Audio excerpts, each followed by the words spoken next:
So let's go for chapter 1. Luckily, we know some of these verses. Shri Bhagwan Uvacha Emam Vivaspate Yogam Proktavan Aham Avyayam Vivasvan Namave Brahma Manurikshake Abhavet. Who'd like to read the English? Is Ava there? Yes. Yes. Yeah. Okay, you'd like to read the English? Some of the verses? The personality of Godhead, Lord Sri Krishna, said, I instructed this imperishable science of yoga to the sun god. Yeah. Keep going. Vivaswan.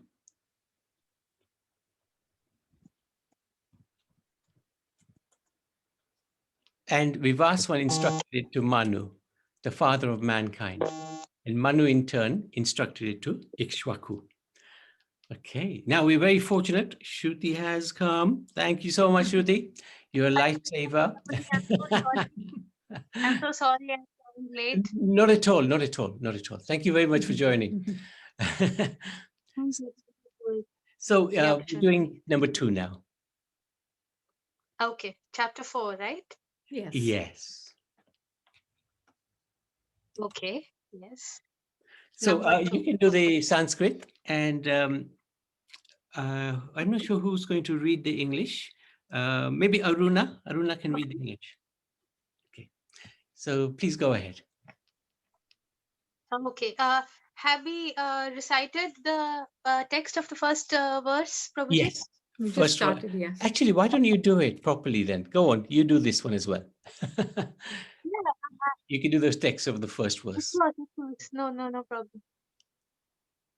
I mean, no matter how many times you repeat the Lord's words, it's never enough, is it? Exactly. Exactly. Okay. Yes, I've got the page open. Okay. Om Shri Paramatmane Namaha अथ चतुर्थोऽध्यायः श्रीभगवान् उवाच इमं विवस्वते योगं प्रोक्तवान् अहम् अव्ययम् विवस्वान्मनवे प्राह मनुरिक्ष्वाकवे ब्रवीत्.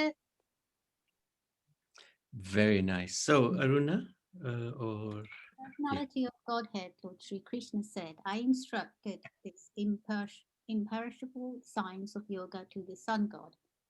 Vivaswan. This one? Vivaswan. Yeah. Vivaswan and Vishwavan instructed it to Manu, the father of mankind. The Manu, in return, instructed it to Ikshwaku. Ishwaku. Thank you. Okay. एवं परम्परा प्राप्तम् इमं राजर्षयो विदुः सकाले नेह महता योगे नष्टः परन्तप.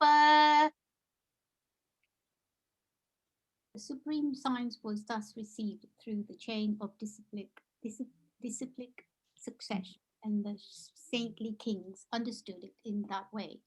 But in course of time, the succession was broken, and therefore the science as it is appears to be lost.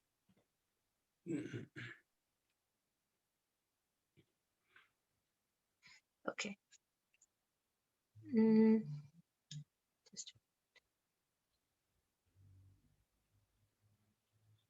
स एवायं मया तेद्य योगः प्रोक्तः पुरातनः भक्तोऽसि मे सखा चेति रहस्यं ह्येतद् उत्तमम्.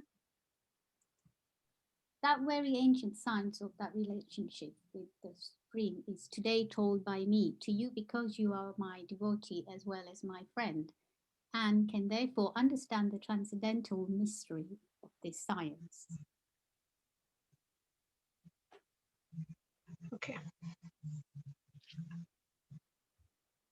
अर्जुन उवाच अपरं भवतो जन्म परं जन्म विवस्वतः कथम् एतद्विजानीयाम् त्वमादौ प्रोक्तवान् इति. Arjun said, the sun god Vivaswan is senior by birth to you. How am I to understand that in the beginning you instructed this science to him? श्रीभगवान् उवाच बहूनि मे व्यतीतानि जन्मानि तव चार्जुन तान्यहं वेद सर्वाणि न त्वं वेत्थ परन्तप. The personality of Godhead said, many births, both you and I have passed. I can remember all of them, but you cannot. O Subduer. subduer of the enemy. Very good. So this is an interesting start to this chapter. Krishna is explaining about how this knowledge was given by him to Vivaswan, who passed it on to Manu, passed it on to Ikshwaku. And then Krishna explains in due course of time, this reciprocal succession got broken. So I've come to re-establish it. And then Arjun, he challenges Krishna. Hey, how is this possible? Vivaswan is older than you. How could you have taught this science to him? And then Krishna answers, many births both you and I have passed. I can remember all of mine. You can't. So this is the difference between the Supreme Lord and us, the Jivatmas. We can't remember our past births, whereas the Lord can. So very interesting. And we'll talk a little bit more about that shortly.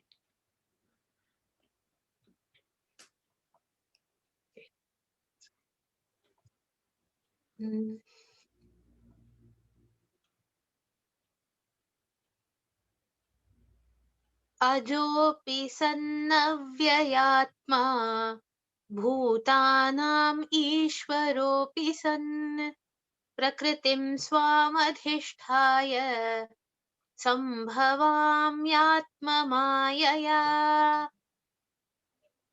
Would you like me to carry on or somebody else?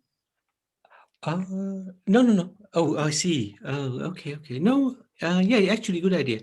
Bhagavad, would Navneet like to read if he's there?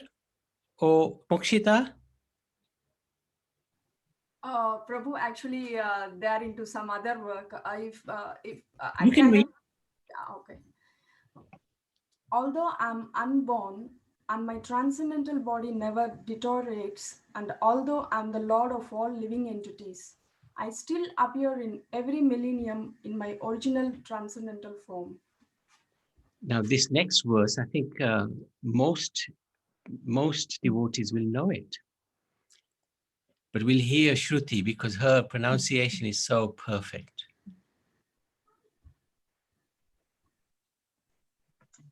हरे कृष्ण. यदा यदा हि धर्मस्य ग्लानिर्भवति Bharat अभ्युत्थानम् अधर्मस्य तदात्मानं सृजाम्यहम्. Whenever and wherever there is a decline in religious practice or descendant of Bharata and a predominant rise of irreligion, at that time I descend myself. Mm. The beautiful verse. Yeah, very famous, probably the most famous verse which most devotees know, right? Exactly. Mm. Yeah, and the one after that as well. Yes. परित्राणाय साधूनां विनाशाय च दुष्कृतां धर्म संस्थापनार्थाय संभवामि युगे युगे. To deliver the pious and to annihilate the miscreants, as well as to re-establish the principles of religion, I myself appear millennium after millennium. So we don't have to explain too much about these two verses because I think most devotees will know why Krishna comes. However, this verse is the real reason why he comes. And we'll talk a lot more about this verse a bit later on.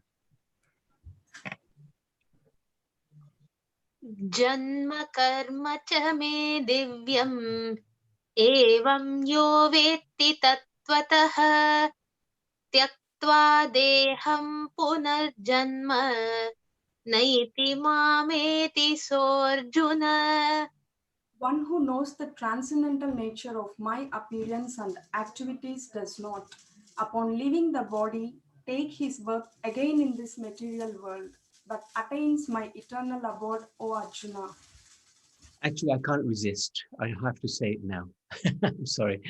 Here he says he comes when there's a decline in religion, increase in irreligion, and to destroy the miscreants and reestablish religion.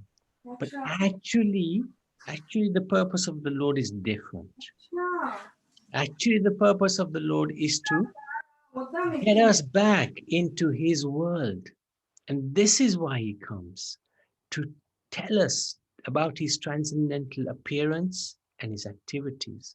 Because once we know that, when we leave this body, we will not stay in this world. We'll go to his world. This is why he comes, to take us back. This is the prime reason. So we'll do one more verse and then we'll do a bit of a summary. Vitaraga bhaya krodha manmaya mam upashrita bahavo jnana tapasa puta madbhavam agata. Being freed from attachment, fear, and anger, being fully absorbed in me and taking refuge in me, many persons in the past became purified by knowledge of me, and thus they all attained transcendental love for me. Yay, thank you so much. So let's just go back to the summary. Okay, fantastic. So chapter 4, just a little bit of a backtrack. Spiritual knowledge is known as Shruti or Smriti. Shruti is that which is heard. In bygone ages, people would hear such knowledge, remember, assimilate, and perfectly communicate it to another person without change. Transcendental knowledge, which is the title of this chapter, Gyan Yoga, is this knowledge which outlines how one can establish the divine connection with the Lord.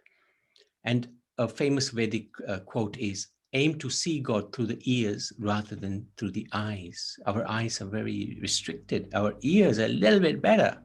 So, and Prabhupada explains that very nicely, how if in the middle of the night the robber comes, you ain't going to be able to see him, but you might be able to hear him. So the hearing is more sensitive. So hearing is very important in spiritual life. And we'll see that a little bit towards the end of this chapter, how your hearing is so important. There's 4 themes to this chapter, and we've just covered the first one, how transcendental knowledge is passed down and its effect. And we will focus on that for a few minutes.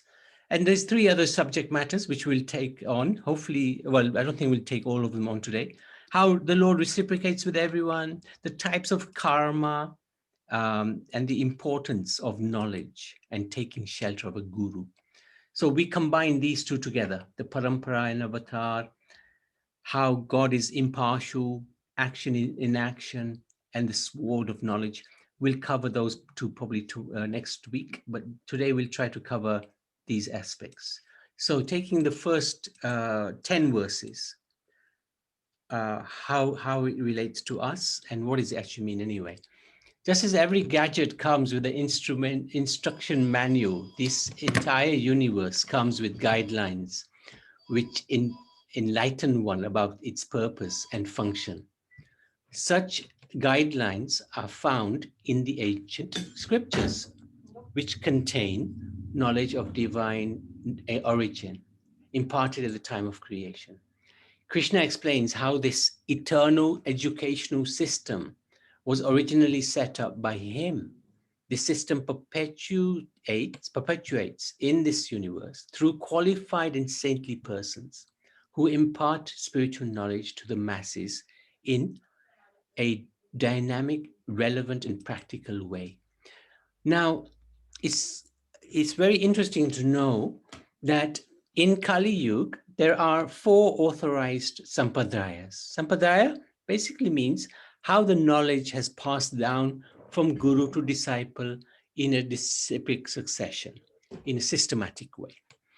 And it's very interesting to know that, of course, the origin of all knowledge is Krishna. But these sampradayas come through exalted personalities like Lord Brahma, Lakshmi Devi, Lord Shiva, and the 4 Kumaras. And then each one has, each sampradaya has a special leading guru. For example, in the Brahma Sampradaya, Madhavacharya, very important personality. He appeared in the 15 or 1600s. Lakshmi Devi had Ramanujacharya. That's the Sri Sampradaya. Rudra Sampradaya has Vishnu Swami. And the 4 Kumara Sampradaya has Nimbakacharya. Now, these 4 are regarded to be the authorized disciplic successions in this current Kali Yuga. And if one is attached to one of these sampradayas, then we're on the right path, authorized path. This is what is explained in the Vaishnava scriptures. So any mantra that does not come in this disciplic succession is considered not very effective. So the 4 divine proponents will appear in the age of Kali in this disciplic schools. So these are what we've just talked about. This is all in the Padma Purana. So this is really, really interesting because not everybody, some people do follow religious practice, but they may not be aware of these 4 sampradayas. But it is important because these 4 sampradayas are regarded to be the authorized method of receiving transcendental knowledge, receiving mantras which are effective. And we particularly belong to the Brahma Madhav Gaudiya. Gaudiya means Chaitanya Sampradaya. So our sampradaya starts from Krishna to Brahma, then he goes to Narada to Vyasa, Madhavacharya, there he is. And then many gurus follow, and then we come to Chaitanya Mahaprabhu here. And from him, Rupa Goswami, then it goes down to Narottam Das, Thakur, Vishwanath Chakravarti, and then the Guru Parampara, which we can show. Actually a little bit more easier if you see it. I can just show you, we are very fortunate to have this parampara available at home. Sorry, just trying to find, hang on a sec.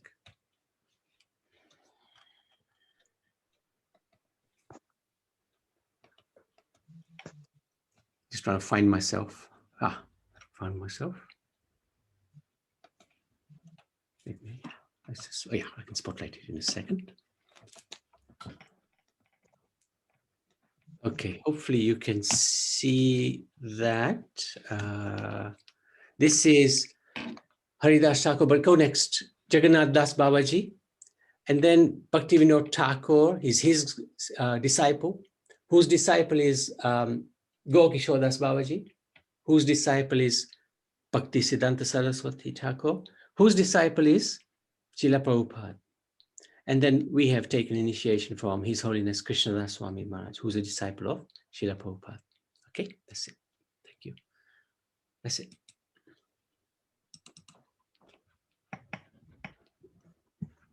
So this is the Guru Parampara. This is how knowledge is transmitted from Guru to disciple, who then has a disciple, who has a disciple. And this is the authorized method. And this is what Krishna was saying to Arjuna, that this chain has broken and he's come to reestablish it through Arjuna. So now, thus the material creation is essentially a university wherein we we discover our relationship with God. As the creator and maintainer, Krishna periodically appears in the world. If you just take off the spotlight, to re-inject spirituality, remove materialistic influences, and ensure the smooth functioning of the universe. Understanding Krishna is the secret to success.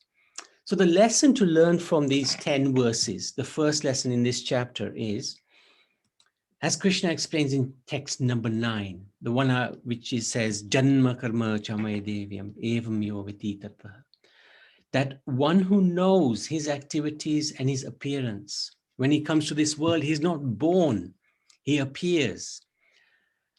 And his activities are not material, they're transcendental. One who knows that goes back to the spiritual world. On this basis, we should try to read a portion of the Krishna book by Srila Prabhupada regularly. Why Krishna book? Krishna book, very kindly, Prabhupada has written the 10th canto into the Krishna book. And so the Krishna book contains many, many pastimes of Lord Krishna. And this is the whole idea. If we can understand, get to know Krishna's pastimes, we will not remain in this world after we leave this body. We'll go back to the spiritual world. And just to give an idea of Krishna, this is an extract from chapter 11. And I'd like somebody to read this. Maybe Ankit? He's gone. Oh, he's gone. Okay. Who can read it? Lena, can you read at the moment? Yes, please. Oh, good, good. Sometimes, shall I start now? Yes, Yeah, yes. Hare Krishna. Sometimes Mother Yashoda used to ask Krishna to bring her a wooden plank for sitting. Although the wooden plank was too heavy to be carried by a child, still, somehow or other, Krishna would bring it to his mother. Sometimes his father, while worshipping Narayana, would ask him to bring slippers on his head and bring them to his father. When he asked to lift some heavy article and was unable to lift it, he would simply move his arms. In this way, daily, at every moment, he was the reservoir of all pleasure for his parents. The Lord was exhibiting such childish dealings with the inhabitants of Vrindavan because he wanted to show the great philosophers and sages searching after the absolute truth, how the supreme absolute truth, personality of Godhead, is controlled by and subject to the desires of his pure devotees. Hare Krishna. Very good. Thank you so much. So this Thank is an example how sweet the Lord is.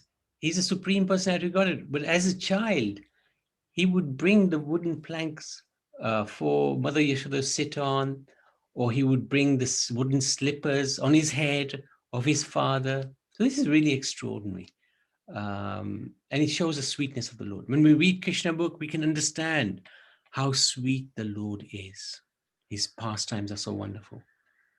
Okay, so let's do the next section. So it will be five verses.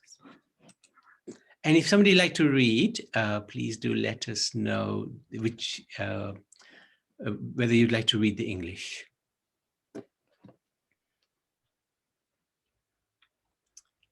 Okay.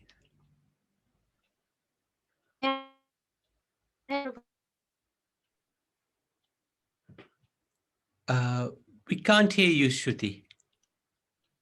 It's frozen. Oh, may I go ahead? Now we can hear you, yes. Yeah, okay. Ye yatha mam prapadyante tams tathaiva bhajamyaham mama vartmano vartante manushya partha sarvashah. Kaushalya, You can read. Krishna, yes, Prabhu. As all surrender unto me, I reward them accordingly. Everyone follows my path in all respects, O son of Partha.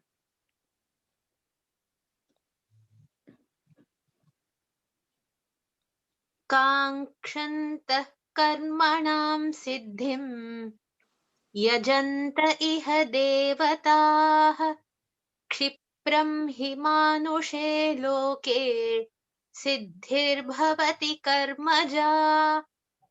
Men in this world desire success in fruitive activities, and therefore they worship the demigods. Quickly, of course, men get results from fruitive work in this world.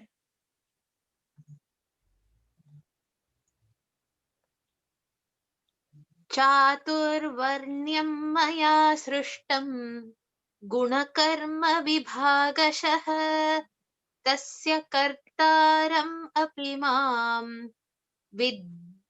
विद्यत्कर्तारम् अव्ययम्. According to the three modes of material nature and the work associated with them, the four divisions of human society are created by me. And although I am the creator of this system, you should know that I am yet the non-doer, being unchangeable.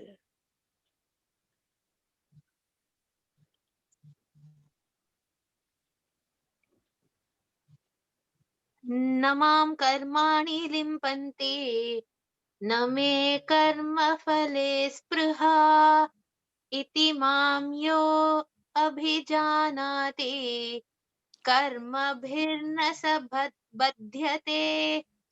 There is no work that affects me, nor do I aspire for the fruits of action. One who understands this truth about me also does not become entangled in the fruitive reactions of work.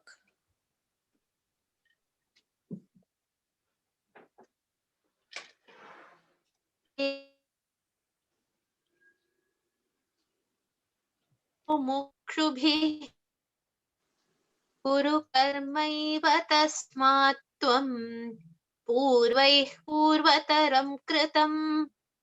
All the liberated souls in ancient times acted with this understanding of my transcendental nature. Therefore, you should perform your duty, following in their footsteps. Very good. Thank you so much. Hare Krishna, Prabhu. Krishna. So we can do a quick summary of this section now. So this is part 2, and it's about the impartial creator. And let's see what we make of this section of the chapter. Most people know something about religion and something about God, but their understanding can often be quite hazy and confused. However, when transcendental knowledge is received through the eternal educational system, one gains an accurate understanding. So in 3 verses, Krishna clears up 3 common misunderstandings of Eastern spirituality, Sanatana Dharma. So often people, you will hear them say, oh, we'll pray to God and we'll go to the same destination. Doesn't matter which God, right? Any God, same destination, same result. Well, verse 11 addresses this misconception that all spiritual paths lead to the same destination. Krishna explains that while there is unity in diversity, there are also different gradations of spiritual elevation. Some take longer to reach him. And the example is this. There's 3 aspects to the absolute truth. There's the Brahman, Paramatma, and Bhagavan. Brahman refers to the effulgence of the Lord. So the Lord is very bright. He's like a sun. And from the sun, there's sun rays. So from the Lord, there is effulgence. It's called the Brahma Jyoti.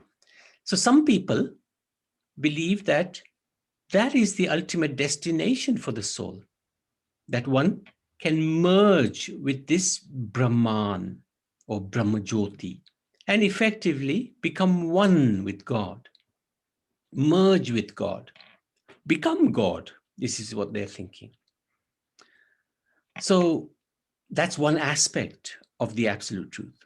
A higher aspect of the absolute truth is the Paramatma realization, where One, the yogi, sees the Lord within his own heart as the Paramatma, the super soul. So in this body, there are two Atmas. He is living in there as Atma, and God is also living in there as Paramatma. And Krishna explains this a few times in the Gita, how he is the Paramatma that expands into everybody. That Brahman realization is another, Paramatma realization is another aspect of the absolute truth. It's a higher aspect than the Brahman aspect because it focuses on the Paramatma. But there's a higher realization. Even though all these three are realizations of the absolute truth, the highest is considered to be Bhagavan realization, that God has an eternal form, and that form in its original form is the two-handed form that we see, two-handed Tribhanga, three-bending form of Krishna with the flute in his hands. So this is regarded to be the original form of God, from whom Paramatma expands, from whom Brahmajyoti becomes effulgent. The Jyoti comes from the Lord. So it is described that one who focuses on Bhagavan is regarded to be the highest devotee because he's focusing on the absolute truth, which includes everything. Brahman does not include Paramatma. Paramatma does not include Bhagavan. But Bhagavan includes Brahman and Paramatma. So that is why in the 12th chapter, which we are actually learning at the moment with Shruti, this question is asked by Arjun to Krishna. What is the highest?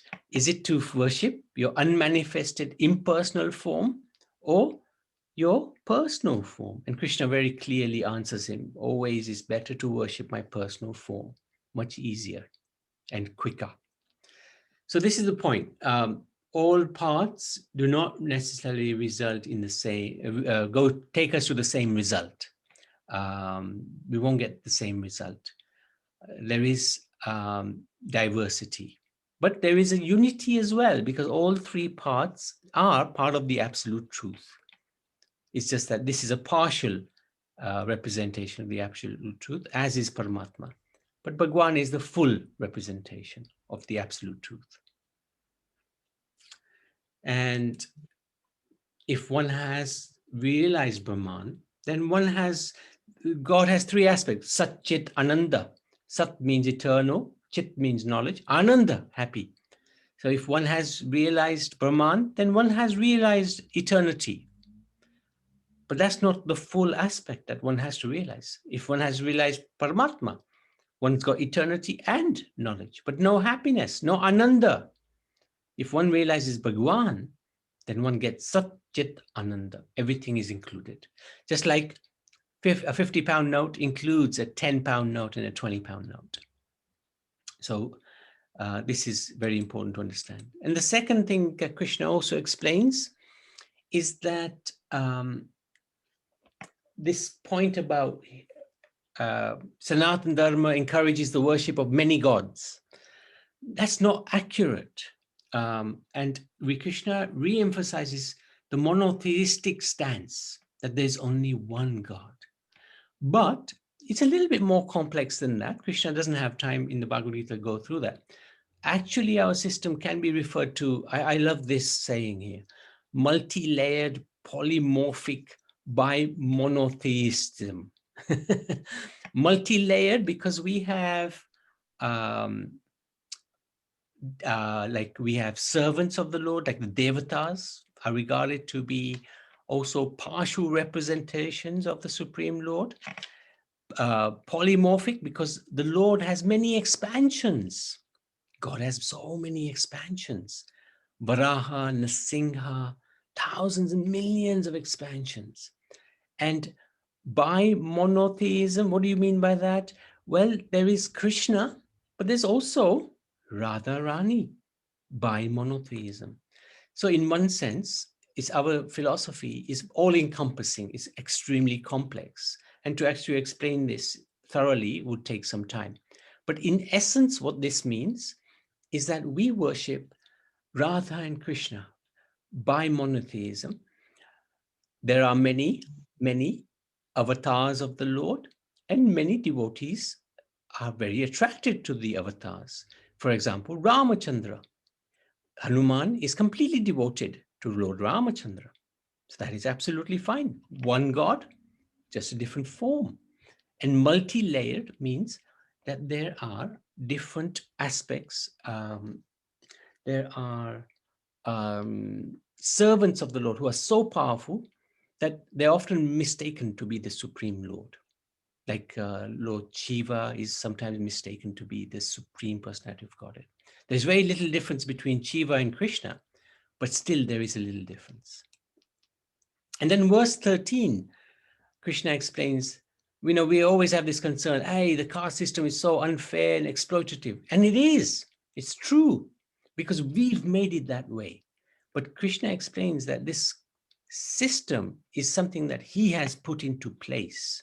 And there's a proper criteria that needs to be applied, and there's a purpose for these classifications. And of course, at the moment, and it has been for quite some time, the caste system is misrepresented. It is exploitative. But we shouldn't think that we can just abolish the class or the caste system.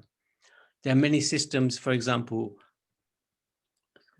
in Russia, they tried to abolish the class system, China. But in every society, you have to have 4 types of people. You have to have those who work, the businessmen, you have to have the organizers, the military and the politicians, and you will always have to have the professors and the scholars. So that's the Brahmin class. The Kshatriyas are the rulers, the Vaishya are the businessmen, and the Shudras are the workers. So those 4 categories, if you want society to function, you need. So that's very nicely explained by Krishna. And he does it in three verses. He demolishes 3 misconceptions of Sanatana Dharma. And the lesson to learn from this is that Krishna indicates that he reciprocates according to our commitment to him. That was verse number 11. As one surrenders unto him, he will reciprocate.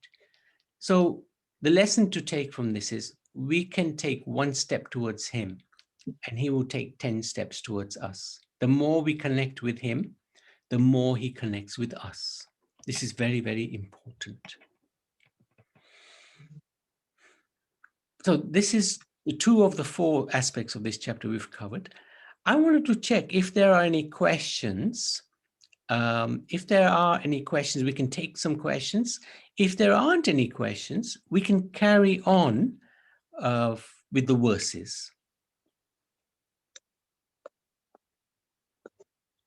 Yes, Shruti.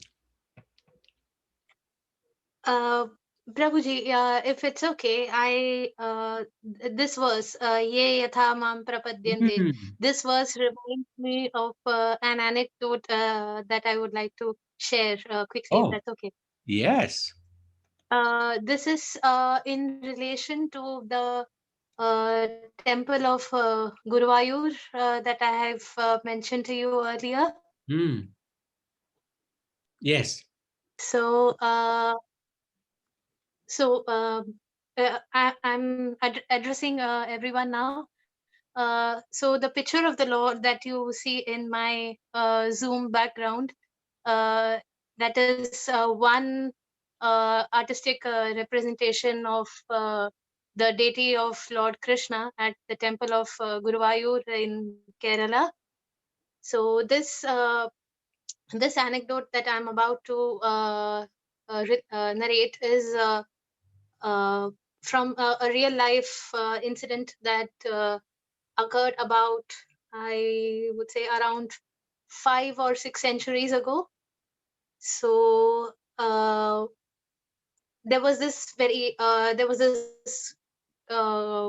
highly evolved great devotee of the Lord, who was locally known as Vilvamangalam Swamiyar, and he was considered by many to be a very highly realized devotee of the Lord.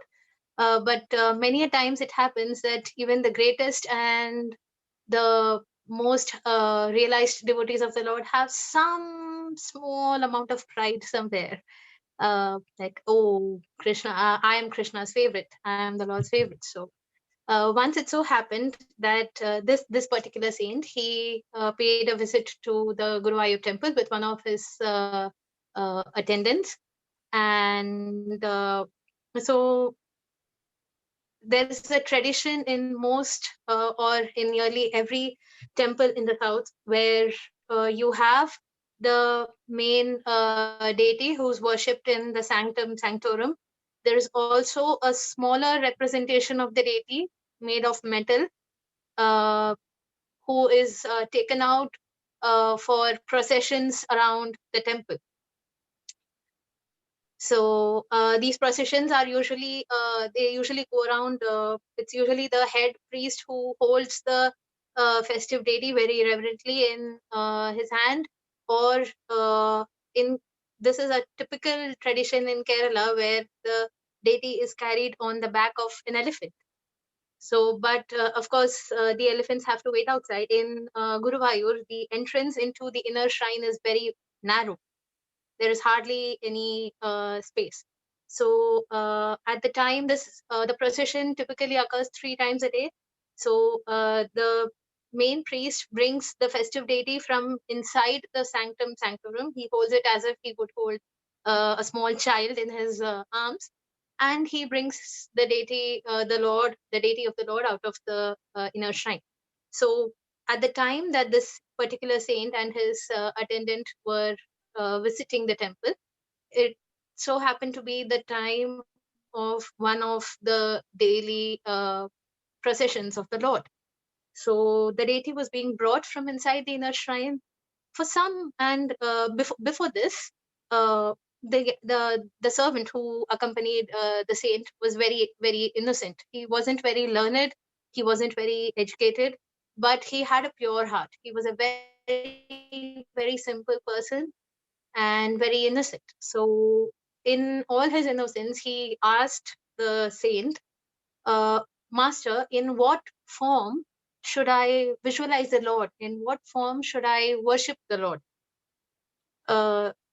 Now, no one actually knows why the saint replied in the way he did, but it probably could be attributed to that minor bit of arrogance that he had, or pride that he had, which made him say, "Oh, you want to worship the Lord, do you?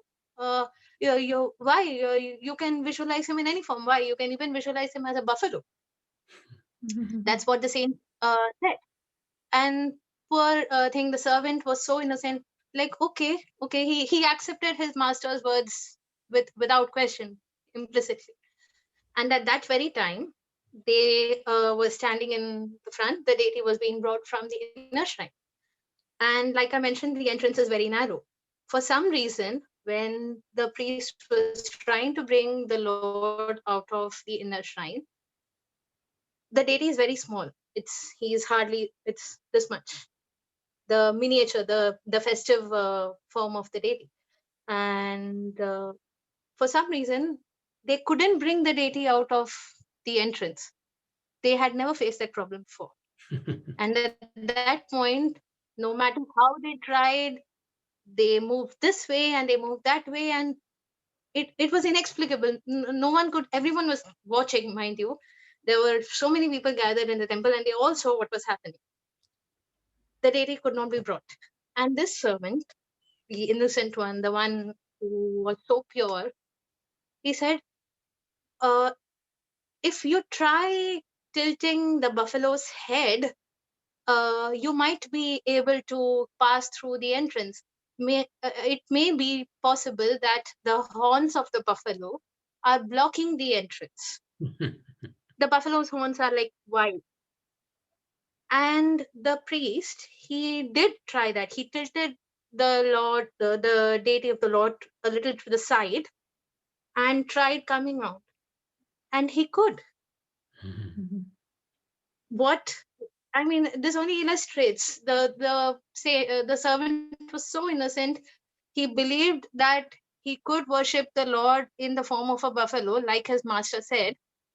The master did not really expect the servant to believe his words and pray with all that innocent devotion, but the servant did, and he in all probability, of course no one else could see it, but maybe the servant did see the Lord as he visualized in his mind, and it came true. So yeah, I was just reminded of this uh, particular incident, so I just wanted to share it with everybody. Interesting. Yeah, Hare thank Krishna. you. Thank you very, very much. Very, very nice. And perhaps the saint didn't have the same faith as the servant. This is the beauty of somebody who's innocent but not naive. Not naive, not foolish, but innocently accepts. Yeah, And the Lord becomes very all pleased. they know is your love for the Lord. Yeah, that's right. Thank you for sharing that. Very, very nice. Nice pastime. Hare Krishna. Rohit, you have a question or a comment? Yes, you are telling that avatars, that one, previously shloka, God avatars like incarnations. If you go to slide, something like Krishna incarnations are the Rama. Yeah. There are other. So many people will say if you go to Vrindavan or many holy places, not only Vrindavan, or you go to some Varanasi, Haridwar, they themselves say that I am Shiva incarnation, I am Krishna incarnation. We saw many sadhus like that. So they say that my name is there in Vedas, I will show it. See, my name is, no, they say, yeah, it was experience. It's a fact, real. It was going. So my question is that, how to identify? They even show their names, even their activities, all in Vedas. So how to believe? Like Karoli Babas are there. There are many Babas. This Baba, that Baba. Yeah, very good question. Very good point. We have to be very careful. And later on, actually, Arjun addresses this point, and he says to Krishna, "Show me your universal form." So Rohit, you're absolutely right. There are people, I think in Bharat, almost every street corner has an avatar of God nowadays. Yeah. So we shouldn't be foolish and accept anybody as avatar. There are certain criterias. Can you show your universal form, like Arjun, Krishna showed to Arjun? That would be a good test. No. They are ready to show the universal form. No, they say that you don't have divine eyes. You do meditation. They were doing so much nonsense. I'm seeing, no, they even opened third eye. Recently I saw. Right. I don't want to say his name. He just telling he's Shiva, and he had his vigraha and he want to open third eye. So then I got shocked. So how to identify those people from what Krishna is saying in the Bhagavad Gita or Srimad Bhagavatam? Yeah, in Kali Yuga, in fact, that's why Krishna came as hidden avatar. In Kali Yuga, he won't come in a manifested form, because in Kali Yuga, there's so many cheaters. And he doesn't want to be associated with the cheaters. So even as Chaitanya Mahaprabhu, when he came as a hidden avatar. So in Kali Yuga, you cannot believe anybody's avatar. But even if somebody claims, they have to have the signs on their feet, on their hands, the symbols of God. And as you said, they should have the names and addresses of their fathers and their name in the scriptures. So as you said, some people will show the names, but actually it's not so easy. The authorized scriptures are very specific. Like Kalki avatar is the next incarnation to be born. His place is mentioned already, Shambhala. His father. No, they already said that Kalki came, Kalki avatar. Yeah, someone. they do. Already. They do. There is a Kalki avatar at the moment in prison in Madras or Chennai. I don't know. Yeah. Yeah. I don't. So what's he doing in prison? They say that even Krishna went in prison. Yeah. But he bursted out when he was like 5 minutes old. Very difficult. This Baba. And what about Babas? I mean, people are worshipping in temple now. They also say that they are Krishna's avatar. Yeah. So how can we believe them? We Yeah, should believe, or how? we have to be very careful, very careful. And later on, that is addressed by Krishna himself. We'll see that in later chapters, how Krishna explains, don't be fooled by just any person. So no, that will be addressed, but we should be careful. You're absolutely right, Rohit, that not everybody is an avatar, and in Kali Yuga there are no avatars. Even Krishna, when he comes down as Chaitanya Mahaprabhu, he hides himself. If somebody called him an avatar, he would say no, he would close his ears and run away. But he's God himself. So he showed the example. If somebody claims I'm an avatar, Means they're not. means they're not. And if their teachers, if their students claim he's avatar, then that person should be intelligent enough to say, no, this is ridiculous. There is only one avatar. There's only one Krishna. Very good. It's good that you raise this subject. We should always be careful. Thank you. Thank you for raising that. Anybody else? You're saying that nice point you said. Again, if we put one step towards Krishna, I mean God, he'll put 100 steps. And if we even do Hare Krishna Maha Mantra, no, if we have any material desires or any anarthas inside, or like any bad desires also, he'll fulfill. I don't know why he does like that. No. This is the beauty of the Lord. We've been reading the Bhagavatam, right? Any material. No. I mean, the devotee is good only, but there are material desires. No. But Krishna is this is the beauty of the Lord. Remember? No, sometimes he will test, okay, this fellow wants this, okay, he's chanting Hare Krishna, he will give, but bhakti, pure bhakti, he doesn't give. It takes time. That's what I'm saying now. Yeah. But the beauty of the Lord, if we have any desires, still ask the Lord for it. Still ask Krishna for it. Because he will give in such a way that he will turn it into bhakti. He will turn it into so that material desire is destroyed. This is the beauty of Krishna. So we never turn away from him, and he will never give us something which will be harmful to us, because he's like our father. The father he always looks after the interest of the children. So he will never give something which will be disastrous for us. He'll give it in such a way that it will make us closer to him. This is the beauty of the Lord. Thank you. Thank you very much for raising that point. Anybody else? Yes, Prabhu, one question. Yes, Kaushalya.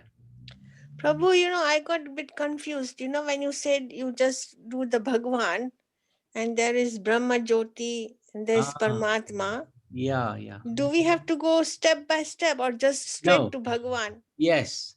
Guru Maharaj has given us instruction that you take shelter, Guru and Govinda. And Govinda is Bhagavan, Krishna himself. So we don't need to worry about Paramatma or Brahman. We don't have to worry about these categories. We go straight to the Supreme Personality through our Guru Maharaj and Prabhupada, because they've given us the license to do that. So when we do that, automatically, like I was saying, the 50-pound note already includes a 20-pound note, already includes a 10-pound note.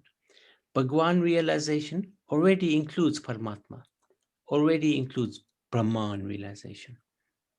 So we just chant and focus on the Supreme Personality of Godhead. We don't have to meditate to look for Paramatma. No need. But he's there. And if we are approaching Bhagwan, Paramatma also becomes very happy because they're the same person. When Krishna expands as Paramatma into every living entity, he's also concerned for us. He wants us to go, become close to him. And God is very close to us. This is the point. But we don't stop at Paramatma realization. We carry on to Bhagwan. And we focus on Bhagwan, and automatically Paramatma will become happy with us. And they will encourage us, they will guide us. Thank you, Prabhu. Does that make sense, Kaushalya? Yes, yes, Prabhu. Good. Anybody else? Anything else? Bhavna Ben or Anamika, any questions?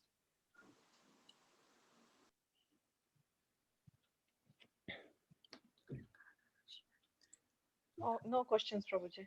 Okay. Does it make sense? Yes, it does. It does. Thank you. Thank you for joining. And Renuka, are you happy? Yes, Prabhu, thank you. I did have one question where you showed the guru succession picture, and you said it got broken at some point.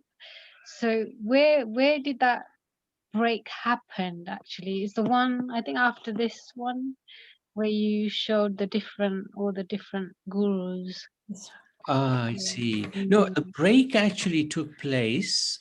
What Krishna is saying to Arjun. Let me just dig that out actually. What Krishna is saying to Arjun is here that I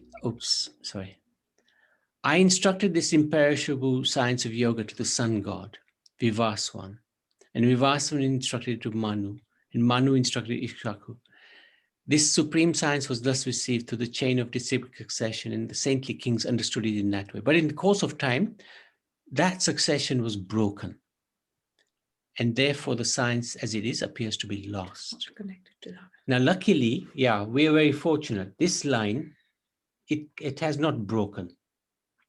This line has not broken. The one that, let me just go back to this line.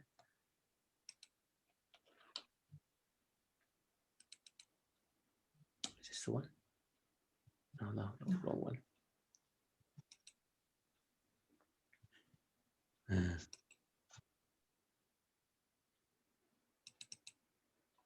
This line, it remains unbroken because we've got Krishna and he gave the knowledge to Brahma, who gave it to Narad, Vyas, and in that way to Madhavacharya. And it actually continued, and it continues in a little fascinating way because it's not simply through Diksha, it is also through Shiksha. Shiksha means to knowledge, through teaching, through following the previous guru. It's not necessarily the physical presence that is always important, but also to understand the teachings of the previous gurus. So this line has not been broken from Krishna to Brahma, Madhav, Gaudiya, and it's just continued all the way down to Prabhupada and then the current gurus that are now giving instructions to their disciples. So what Krishna is explaining to Arjuna is it was broken and I've come to teach you and to reestablish that line.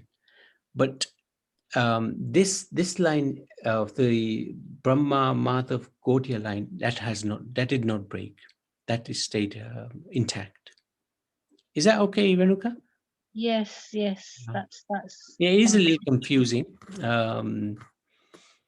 But also Krishna gave the reason why he spoke the Bhagavad Gita was so that, for example, the Bhagavad Gita is used by this parampara. And that's why we are focusing so much on the Bhagavad Gita, because it gives us the roadmap how to live in this world, which is very, very important. So it's a fundamentally important scripture for us. What's this total Siksha Sampradaya, right? This one, a lot of... Yeah, if you see here, no? While from Srila Bhaktivinoda Thakur or Srila Gaur Kishore Das Babaji, and Bhaktisiddhanta Thakur Guru is two gurus, different. Not Gaura Kishore Das Babaji. Actually, Bhaktivinoda Thakur is, who previously Siksha. So if you see also, there is no relation like Diksha. Everything is mostly, there are most Siksha Gurus. Yeah. I think so. It's quite a lot of Siksha Gurus, which is quite, it's quite controversial, but actually this is what Bhaktisiddhanta Saraswati has established. Only Bhaktisiddhanta Maharaj and Prabhupada are only, I hope so, initiated. Remaining are all like Siksha. No, not all of them. Yeah, little. Yeah, most of them are Siksha, I think. Yeah, most of them are. Yeah, a lot of them are. Yeah. Okay. Anybody else?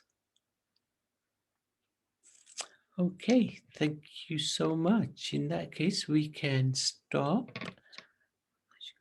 We can chant the Shinga prayers for everybody's protection. Let me just dig them out.